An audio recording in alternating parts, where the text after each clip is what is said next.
한국 방산의 유럽 진출 토대를 마련해준 폴란드. 그런 폴란드가 쏘아 올린 하나의 로켓이 또 한 번 새로운 파장을 몰고 왔습니다. 폴란드는 각종 군사매체와 SNS를 통해 사상 처음으로 천무의 실사격 영상을 공개했는데요. 당시 폴란드군이 사용한 로켓은 한국이 천무의 수출을 위해 제작한 230mm급 로켓인 CGR-080이었습니다. 수출용 로켓 중 하나인 CGR-080은 최대 사거리가 80km로 고폭탄두와 지역제압탄두를 장착할 수 있습니다. 또한 CGR-080은 도합 12발을 한 번에 장착할 수 있는데 여기에 지역제압탄두를 사용하게 되면 300개의 자탄을 활용하여 축구장 3개 이상의 면적을 가뿐하게 날려버리는 위력을 발휘합니다. 폴란드군을 통해 공개된 천무와 CGR-080의 위력은 많은 군 전문가들의 관심을 끌기 충분했는데요. 고조되는 유럽의 안보 위기와 나토를 둘러싼 갈등 속에서 현대전장의 핵심 자산으로 각광받고 있는 다연장 로켓이 압도적인 화력을 선보였으니 당연한 일입니다. 아닌 게 아니라 현재 유럽의 안보 상황은 날이 갈수록 빠르게 급변하며 EU를 필두로 대량의 예산을 투자하여 재무장을 시도하고 있습니다. 러시아 우크라이나 전쟁이 막바지에 다다르며 EU의 안보 위기를 대비해야 한다는 목소리가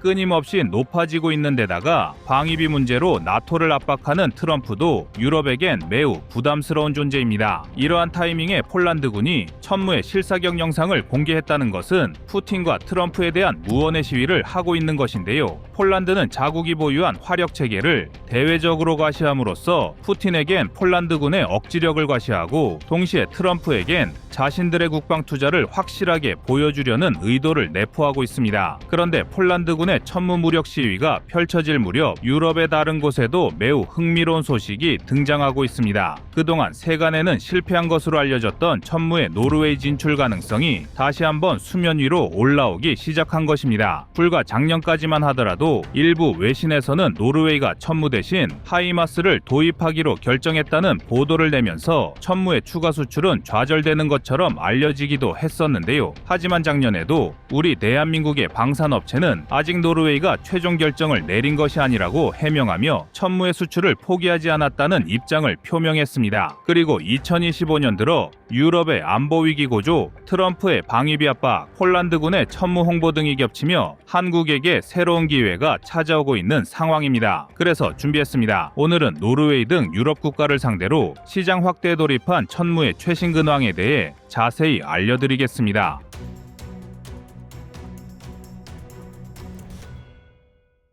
러시아 우크라이나 전쟁을 거치며 자유진영의 표준 다연장 로켓으로 자리 잡은 하이마스. 하지만 정작 하이마스의 발목을 잡는 것은 하이마스 그 자체입니다. 수많은 나라들은 자신들의 다연장 로켓 전력을 보강하기 위한 최적의 카드로 하이마스를 선택하고 속속 계약을 체결하고 있지만 이 때문에 공급이 수요를 따라가게 되지 못한 하이마스는 일부 국가에게 많은 질타를 받고 있는데요. 단연간 물량 인도를 기다리고 있지만 계속해서 지연되는 납기 일정에 다른 대안을 찾으려는 움직임이 연달아 포착되고 있습니다. 이미 에스토니아는 하이마스의 납기가 계속해서 늦어지는 것에 대비하기 위해 천무 등 다른 대안을 검토하고 있음을 밝혔으며 이러한 여파는 노르웨이에서도 관측되고 있습니다. 노르웨이는 몇 년 전부터 다연장 로켓을 보강하겠다는 입장을 드러냈으며 올해 안으로 최종 사업자를 선정할 예정입니다. 현재 노르웨이군 내에서 가장 좋은 평가를 받는 기종은 천무와 하이마스이나 내부적으로 하이마스의 느린 납기를 우려하고 있습니다. 그도 그럴 것이 유럽은 EU를 주축으로 최대 8천억 유로를 투입하며 재무장을 시도하고 있는데 안 그래도 이미 느린 납기가 발목을 잡고 있는 하이마스를 선택한다면 앞선 주문량을 해소하기 전까지 노르웨이의 순번은 더더욱 밀릴 것이 자명한 상황입니다. 이 때문에 빠르게 전력을 보강하고 싶다면 하이마스는 그다지 좋은 선택지가 될 수 없는데요. 또한 천무는 한 번에 12발의 로켓을 장착할 수 있어 하이마스 대비 2배의 화력을 지녔다는 점도 무시할 수 없는 장점입니다. 다연장 로켓은 동시에 여러 발의 로켓을 발사할 수 있는 장점이 있지만 반대로 자주포 등과 비교하면 화력의 지속성이 떨어진다는 단점이 있습니다. 자주포는 한 번에 한 발씩 사격할 수 있지만 내부에 수십 발의 포탄과 장약을 적재할 수 있기 때문에 언제든 포탄을 재장전하며 지속적인 화력 지원 임무가 가능합니다. 반면 다연장 로켓은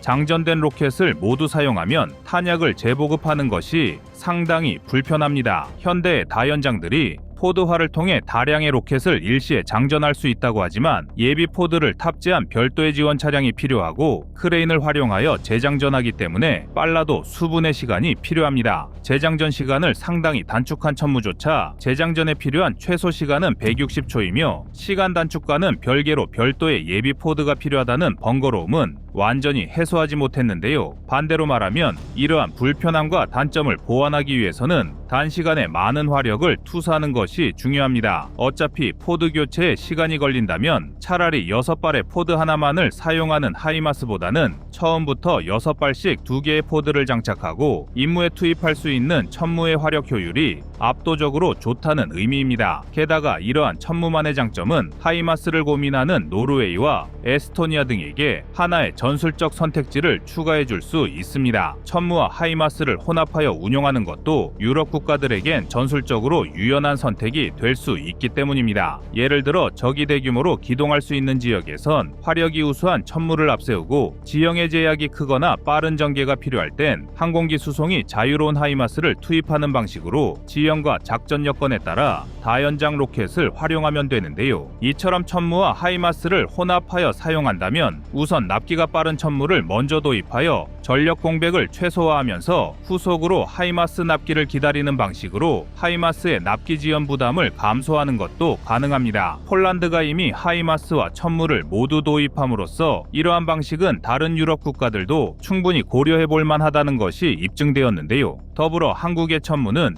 유럽의 모든 기후와 자연 환경에서 원활한 임무 수행이 가능하다는 장점도 있습니다. 한국은 험준한 산악 지형이 많고 겨울엔 혹한의 추위를 견딜 수 있는 무기가 필요합니다. 다시 말해 한국군의 작전 요구 성능을 충족한 무기는 북유럽의 추위나 평야가 발달한 유럽의 여유로운 지상 조건에서 아무런 문제 없이 사용될 수 있다는 것입니다. 또한 한국은 처음부터 북한과 중국의 대규모 지상군을 상대하기 위해 천무를 개발하였으며 이러한 개발 조건은 자연스레 전면전 작전에 최적화된 성능과 화력을 보유하게 만들었습니다. 유럽이 러시아의 대규모 공습에 맞서기 위해 전력을 보강하고 있다는 점을 고려할 때 천무는 그야말로 유럽에게 전술적으로 최적의 카드일 수밖에 없는데요. 게다가 천무의 유럽 진출이 더욱 활발해질 것이라 보이는 또 다른 정황도 찾아볼 수 있습니다. 최근 들어 안보 위기에 노출된 일부 유럽 국가들이 집속탄에 대해 더욱 관대해진 모습을 보이고 있기 때문인데요. 지금껏 집속탄은 유럽 방산 시장에서 매우 민감한 문제였습니다. 집속탄은 하나의 모탄 안에 수십에서 수백 개의 자탄이 들어있는 형태의 포탄이나 미사일을 의미하는데 공중에서 자탄을 방출시켜 넓은 지역을 단번에 날려버릴 수 있는 강력한 위력을 자랑합니다. 하지만 터지지 않은 자탄은 그대로 지상에 남아 민간인이나 아군을 위협할 수 있다는 양날의 검이 되기도 합니다. 이 때문에 인도주의적 차원에서 집속탄 사용을 금지하자는 목소리가 작지 않으며 더욱이 제2차 세계대전 이후 전쟁에 민감한 모습을 보이는 유럽에선 집속탄을 향한 부정적인 인식이 끊이지 않았습니다. 하지만 증대되는 안보 위기 속에서 일부 유럽 국가들은 이전과 달리 집속탄 사용에 적극적인 행보를 보여주고 있는데요. 앞서 리투아니아가 집속탄 금지 협약에서 탈퇴하더니 이번에는 폴란드가 집속탄 금지 협약에서 탈퇴하고 싶다는 의견을 드러냈습니다. 당장 국가의 안보가 러시아에게서 위협받는 상황이니 인도주의도 좋지만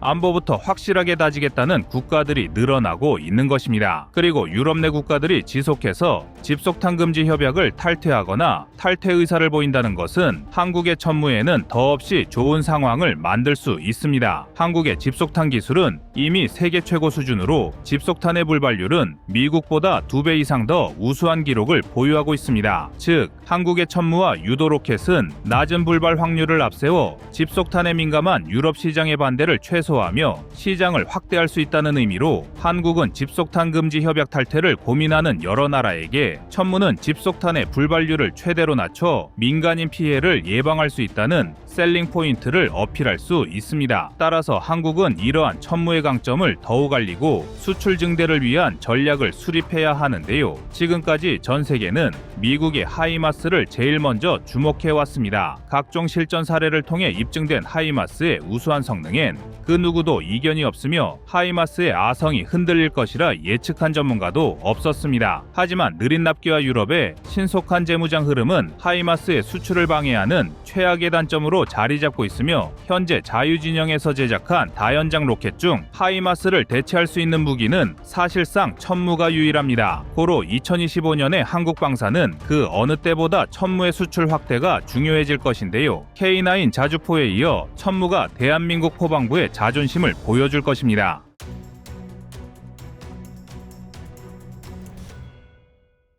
다음은 25년 3월 12일 인도미사일 비웃음 영상입니다. 미사일의 몸값이 천정부지로 치솟고 있습니다. 전 세계적인 긴장 고조로 이미 대만은 세계 최대 규모의 지대함 미사일 전력을 보유하고 있으며 갑자기 일본은 자국산 12식과 17식 대함 미사일에 이어 미국산 토마호크와 해상타격 미사일 NSM까지 대량 도입하겠다고 난립니다. 여기에 필리핀과 호주, 태국 등 여러 나라가 초음속 지대함 미사일 포대를 급하게 구비 중인데요. 특히 호주는 미국제 NSM 탑재 이동식 미사일 발사 시스템과 정밀 타격 미사일 인크리먼트2 모델 도입을 추진 중입니다. 그런데 이렇게 미사일 전력 강화에 진심인 국가들의 공통점은 바로 중국을 적으로 뒀다는 점인데요. 특히 인도는 중국을 주적으로 상정하고 미사일 전력 강화에 혈안이 된 상태입니다.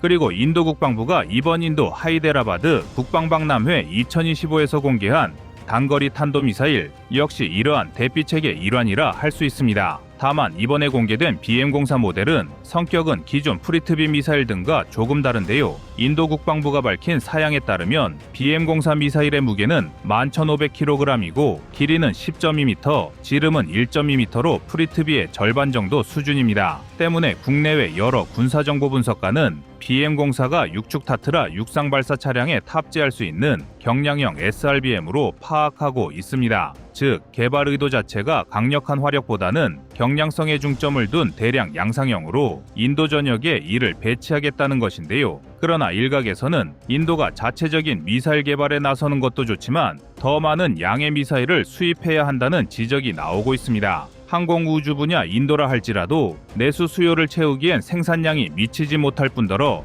모자란 파괴력과 성능을 메우기 위해서라도 미사일 해외 도입이 필요한 것인데요. 이러한 이유로 대한민국의 글로벌 방산업체들의 인도러시가 이어지고 있습니다. 흔히들 단거리 탄도미사일은 사거리 300km 이상, 1000km 미만인 탄도미사일을 가리키는데요. 바로 대한민국이 이 분야 최강 국가입니다. 한화에서 개발한 단거리 탄도미사일, 일명 KT즘으로 불리는 우레는 2014년부터 개발을 시작, 우레1과 우레2, 그리고 우레2-2에 이르기까지 다양한 탄두와 여러 플랫폼용 버전으로 양산이 진행 중입니다. 흔히들 우레 시리즈를 현무2와 비교하는 분들이 많은데요. 현재 우레의 평균 가격은 대당 8억 원 수준으로 20에서 40억 원 수준의 현무2나 15억 원 수준의 토마호크에 비해 저렴한 가격을 장점으로 내세우고 있습니다. 그러나 우레와 현무2는 탄도탄이라는 명칭만 같을 뿐 임무와 개발 방향이 완전히 다른 미사일인데요. 현무2가 적의 지휘 통제 시설, 미사일 기지와 같은 고가치 표적을 노려야 하는 미사일인데 반해 우레는 적군의 숨은 진지를 무너뜨리고 군단 작전 범위 내의 적 중심을 타격하는 미사일입니다. 운용 주체도 다른데요. 현무2가 미사일 전략사령부의 지휘에 따른다면 우레는 현장 배치된 군단의 군단장 통제 아래 있게 됩니다. 이렇게 우레와 현무2의 임무가 완전히 다르다고 할 수가 있는데요. 미사일의 크기와 탄두 중량, 운용 주체 등에서 인도가 이번에 공개한 BM-04 미사일은 대한민국 우레와 성격이 비슷하다고 할 수가 있습니다. 즉, 가능한 한 싸게 만든 보급형 단거리 탄도미사일인 것인데요. 탄두만이 아니고 군용 GPS나 관성항법 장치와 같은 유도 장치들도 가능하면 저렴한 것들이 탑재되었을 가능성이 매우 높으며 충전된 추진제 또한 열경화성 소재보다 경제성이 뛰어난 열가소성 소재를 사용했다는 이야기가 있을 정도입니다. 결론적으로 현무2와 달리 우레와 BM-04 미사일은 적절한 성능에 저렴한 가격을 추구한 탄도미사일입니다. 그래서인지 현무 시리즈의 인도 시장 진출 가능성을 그 어느 때보다 높게 평가하는 전문가가 많은데요. 현무2는 최초로 포착된 2011년을 기준으로 현재까지 대한민국의 화력을 대표하는 미사일입니다. 현무1이 나이키 허큘리스의 카피 버전이었음을 생각하면 현무2는 대한민국이 독자 기술력을 개발한 첫 번째 미사일이나 다름없는데요.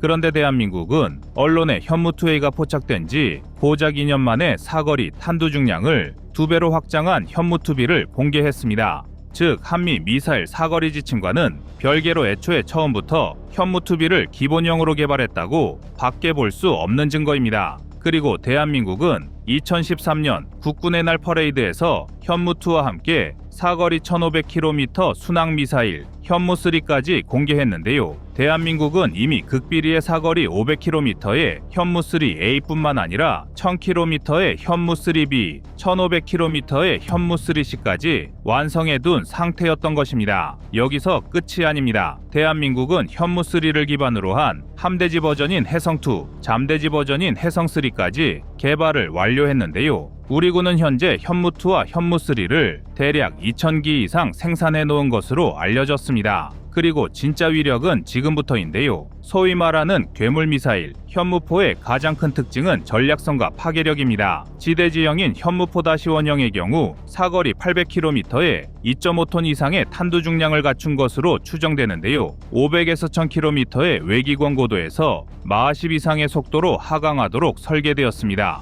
이를 수학적으로 계산하면 대략 24m 이상의 강화 콘크리트를 관통할 수 있다는 뜻인데 가히 독보적인 수준의 벙커버스트 능력이라 하겠습니다. 여기에 잠수함 발사 탄도미사일 SLBM 버전의 현무-4-4의 경우 특성상 사전에 위치를 특정하는 게 불가능하기 때문에 적 수뇌부가 가장 두려워하는 존재이며 오직 파괴력에 특화된 현무5는 9톤 탄두를 탑재하고도 사거리 300km를 기록 김정은이 가장 기피하는 대상이 되었습니다. 현무5의 탄두 중량은 현존하는 미사일 중 가장 무거운데요. 쉽게 말해 비핵 국가 중 대한민국이 세계 1위의 화력을 보유하고 있는 셈입니다. 더군다나 이러한 고위력 탄도미사일의 경우 충분한 운동 에너지를 확보해야 하므로 30에서 45도 이내의 정상 각도보다 훨씬 높은 고각으로 발사하게 되는데요. 그럼에도 불구하고 현무5는 최근 발사 실험에서 350km의 거리를 비행해 제주도에 위치한 해상 표적을 정확히 타격하는 데 성공했습니다. 실제로 현무5는 무려 마하 10에서 12에 달하는 엄청난 하강 속도를 가지고 있음에도 CEP가 고작 3m 이내에 불과합니다.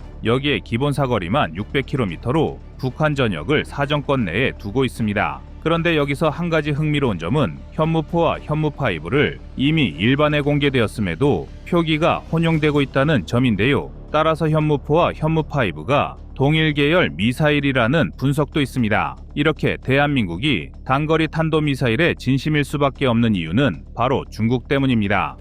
중국은 북부정구 인민해방군 로켓군 3개 여단과 동부정구 인민해방군 로켓군 1개 여단을 한반도 개입을 위한 부대로 지정해 놓고 있는데요. 이들 부대의 주력 미사일 둥펑10A의 경우 사거리가 900km에 육박해 사실상 제주도를 포함한 대한민국 전역을 사거리에 두고 있습니다. 특히 중국 북부정구 로켓군이 보유한 탄도미사일만 최소 1200기 이상일 것으로 추정하고 있습니다. 당연히 1대1 화력 비교에서는 중국에 밀릴 수밖에 없지만 중국 역시 대한민국의 미사일 전력을 우습게 볼 수는 없습니다. 수량에서 조금 밀릴 뿐 사거리에서 베이징을 포함한 중국 주요 도시를 발 아래에 두고 있으며 파괴력을 감안하면 중국 전역을 무장해제시킬 수 있는 충분한 물량입니다. 그리고 고맙게도 대한민국 단거리 탄도미사일이 인도에서 통할 수 있는 이유 역시 중국입니다. 사실 중국과 인도는 건국 직후 친밀한 관계를 잠깐 유지했지만 1950년대 이후 국경을 맞닿게 되면서 앙숙으로 돌변했습니다. 1959년 중인 전쟁을 시작으로 최근에 카슈미르 동부 라다크 지역에서의 충돌까지 갈등이 끊이질 않고 있는데요. 인도의 주요 무기 공급처인 러시아가 몰락하면서 대한민국이 인도의 새로운 혈맹이 될 가능성이 계속 상승하고 있습니다. 한국산 무기 체계는 전면전을 항시 상정하여 만든 무기답게 대규모의 군사력 운용에 특화되었으며 언제나 빠른 대규모 납기에 최적화된 체계입니다. 현재 대한민국의 미사일 재고만으로 인도라는 초거대 국가의 무장이 가능하다는 것인데요. 이미 K9의 사례에서 대한민국의 효능감을 경험했던 인도이기에 가장 빠르게 미사일 전력을 구축하는 방법으로 한국산 우레와 현무 시리즈 도입이 강력하게 추천되고 있습니다. 이상 꺼리튜브의 두 번째 미션이었습니다.